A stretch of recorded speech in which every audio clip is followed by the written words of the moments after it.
5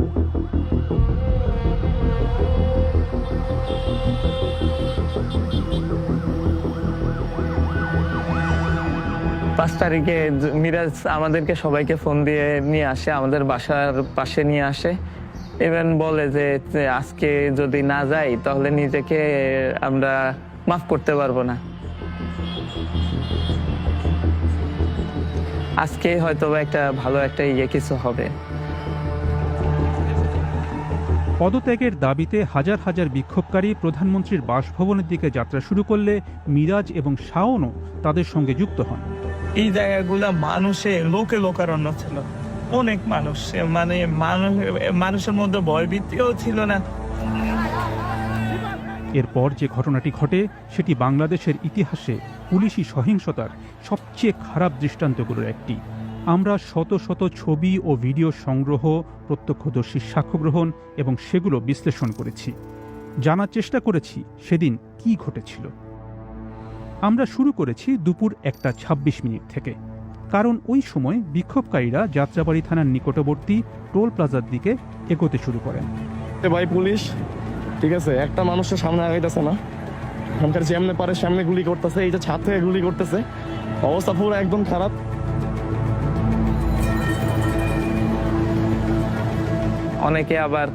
অনেকের বাড়ি থেকে তাকে আছে যে আন্দোলনটা দেখতেছিল, তাদেরকেও বললো যে বাসার ভিতরে চলে যাইতে। ছাত্ররা আন্দোলন করতেছে এখানে, বাট আন্দোলন করতেছে আমরা এখানে বসাই দেখতেছি। পাশের একটি ভবনের বাসিন্দা এই নারী জানালায় দাঁড়িয়ে পরের ঘটনাগুলো সচক্ষে দেখেন। নাম প্রকাশ না করার শর্তে তিনি আমাদের সঙ্গে কথা বলতে রাজি হন। অনেক গ্যাঞ্জাম হয়েছিল, মানে অনেক লক্ষ লক্ষ মানুষ এখানে।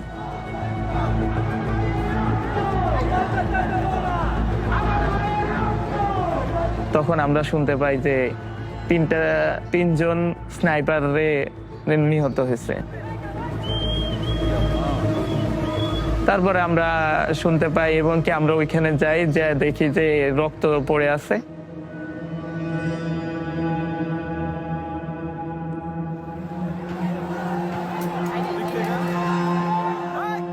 তখন সবার মধ্যে একটা ভীতি কাজ করে। গুলিতে দমে না গিয়ে আন্দোলনকারীরা সামনে এগিয়ে গিয়ে পুলিশের ব্যারিকেড ভেঙে ফেলেন।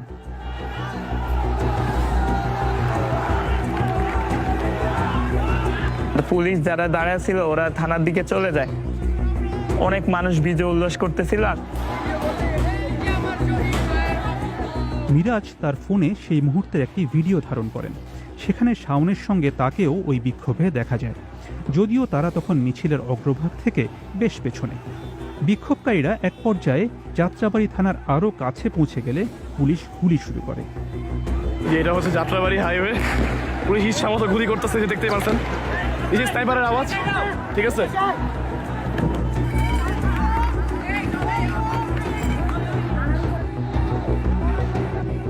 বেলা 1:55। পুলিশ গুলি ছুটতে ছুটতে থানার বাইরে বেরিয়ে আসে। এতে বিক্ষোভকারীরা পিছু হটতে বাধ্য হন।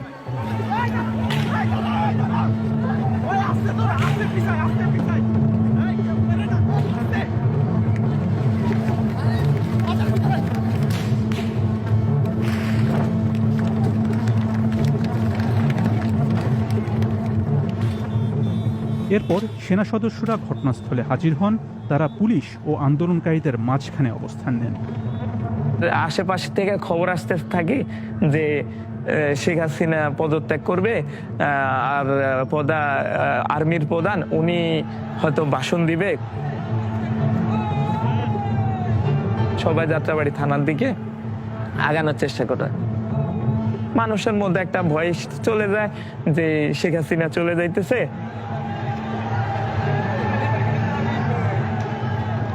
সবাই ভাবতেছে যে আর তো পুলিশ গুলি করার কোনো সম্ভাবনাই নেই। সেনাবাহিনী শেখ হাসিনাকে জানিয়ে দেয় যে গণভবনের দিকে আসা বিক্ষোভকারীদের তারা প্রতিহত করতে পারবেন না। এরপর বেলা 2:25 তিনি হেলিকপ্টারে করে পালিয়ে সামরিক বিমানবন্দরে চলে যান।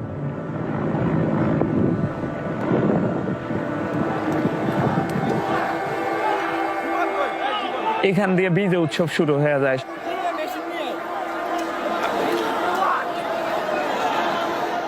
যাত্রাবাড়িতে একটা আনন্দ মুখর পরিবেশ তৈরি হয়।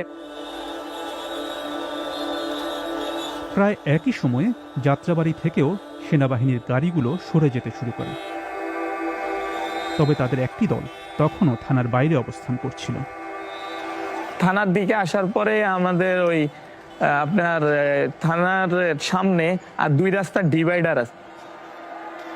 মিরাজ এবং শাওন থানার সামনের রোড ডিভাইডারটির দিকে এগিয়ে যান।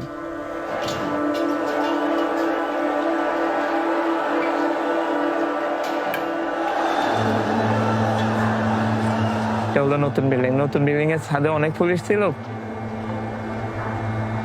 তখন মিরাজ তার ফোন বের করে ভিডিওটা করতেছিল। সামনে গেটের সামনে আর্মিরা দাঁড়ায় ছিল, অনেক আর্মি ছিল, গেটের পুরাটা গেট ব্লক করে দাঁড়ায় ছিল।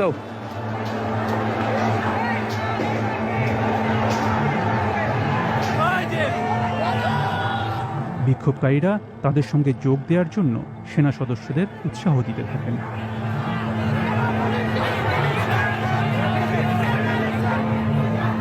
পুলিশরা ওখানে দাঁড়ানো ছিল, ওনাদের মধ্যে মানে আমি দেখতে পাই যে অস্থিরতা কাজ করতেছে। তো আমরা এইভাবে দাঁড়ায় দেখতেছিলাম। তো খুব সম্ভবত এখান থেকে একটা গাড়ির কোনো সিলিন্ডার বা কোনো টায়ার ব্লাস্ট হয়। আমি তো উঠে দিছি দৌড়। কিন্তু মিরাজ সেখানেই দাঁড়িয়ে থেকে ভিডিও ধারণ চালিয়ে যান। তার ধারণকৃত ভিডিওতেই সেনা সদস্যদের থানা প্রাঙ্গণ ত্যাগ করতে দেখা যায়। আর্মিরা হয়তো ভিতর থেকে কল ছিল কিনা যে তোমরা সরে যাও, ওরা একটা কিছু করবে, এরকম হতে পারে। ওরা আপনি দেখবেন যে ওরা দৌড়ে চলে গেছে। সেনা সদস্যরা চলে যাওয়ার কয়েক সেকেন্ডের মধ্যে বেলা 2:43 পুলিশ আবারও গুলি শুরু করে।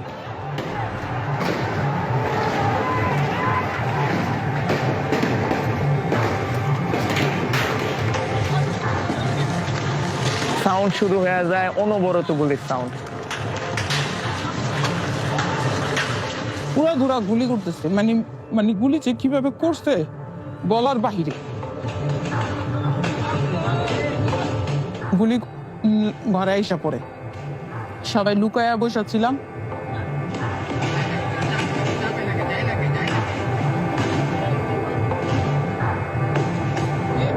মানে তারা তো মনে করেন ধরে ধরে ফায়ার করতেছে, 2-3টা বাড়ি দেয়,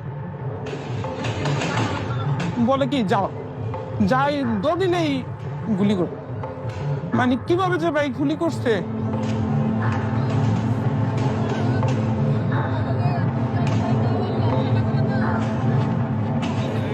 এমন পরিস্থিতির মধ্যে শাওন এবং মিরাজ আলাদা হয়ে যায়।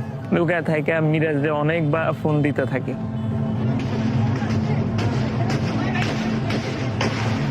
তারপরে আমি চিন্তা করি যে যেহেতু গুলির সাউন্ড হইতেছে অনেকক্ষণ থেকে, তো সম্ভবত এই সাউন্ডের কারণেও শুনতে পাইতেছে না, বা মানুষের শোরগোলের কারণেও শুনতে পাইতেছে না।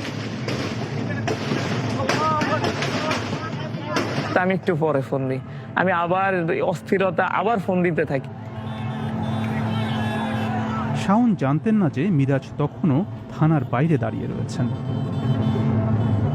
মিরাজ ভিডিও ধারণ অব্যাহত রাখেন। সেখানে তার নিজের জীবনের শেষ মুহূর্তগুলো ধরা পড়েছে।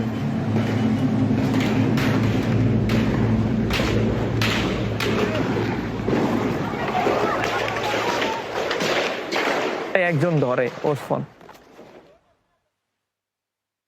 ফোন ধরে বলে যে আপনার ফোন তো বন্ধু তো গুলি খাইছে, ওর অবস্থা ভালো না। যাওয়ার সাথে সাথে আমি দেখতে পাই যে কয়েকটা স্তূপের মধ্যে আমার বন্ধু পড়ে আছে। তো আমি দেখে আর নিজেকে রাখতে পারি না, আমি নিজের কন্ট্রোল হারায় ফেলাই যে একটা বন্ধু আমার সাথে ছিল এতক্ষণ মারা গেছে। ওরে আমি নিয়ে আসি, ওরে একটা যারা লাশের যে মানে অনেকগুলা লাশ থাকে, সারি সারি লাশ, ওই লাশের মাঝখানে আনে ওনারাই রাখে, আমি তো আর ধরতে পারি নাই। তারপরে ওনারা ওইখানে বাইরে নিয়ে আসা রাখে, আর আমাদের একটা ডেথ সার্টিফিকেট দিয়ে দেয়। ডেথ সার্টিফিকেট দিয়ে দিলে আমার বন্ধু বান্ধব, ওর আত্মীয় স্বজন সবাই ফোন দিতে থাকে। তো ওর সবাই কান্নাকাটি করতে থাকে, অস্থির। এর মধ্যে আমি একা।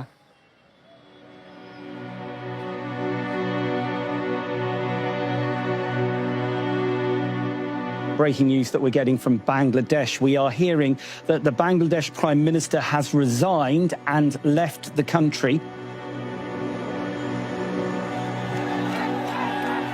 15 বছর পর শেখ হাসিনার পতন বাংলাদেশের জনগণের জন্য একটি যুগান্তকারী ঘটনা। কিন্তু যাত্রাবাড়িতে তখনও ভয়াবহতার শেষ হয়নি। আধা ঘন্টারও বেশি সময় ধরে পুলিশকে একাধারে গুলি চালিয়ে যেতে দেখা যায়।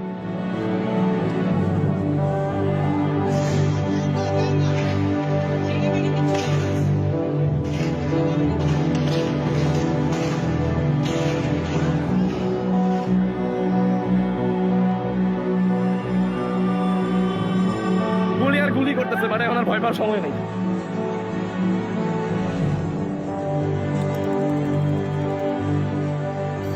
বিকেল 3:27 পুলিশের একটি বড় দল অস্থায়ী সেনা ব্যারাকে ঢোকে। অনেকে সাধারণ পোশাকে থানা ছেড়ে পালান, তবে বেশ কজন ভেতরে আটকাও পড়েন। আন্দোলনকারীরা এক পর্যায়ে থানায় ঢুকে আগুন দেন। এ ঘটনায় পুলিশের অন্তত 6 সদস্য নিহত হন। সেদিন আটকে পড়া 2 জন পুলিশ সদস্যের সঙ্গে আমরা কথা বলেছি, তবে ভয়ে তারা নিজেদের নাম পরিচয় প্রকাশ করতে চাননি।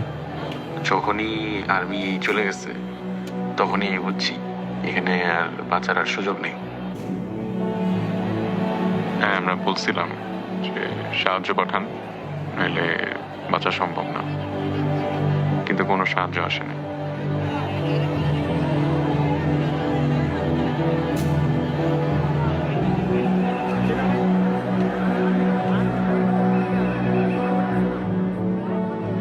ভিডিওতে দেখা যাচ্ছে পুলিশের গুলিবর্ষণের সময় সেনা সদস্যরাও ঘটনাস্থলের কাছেই উপস্থিত ছিলেন।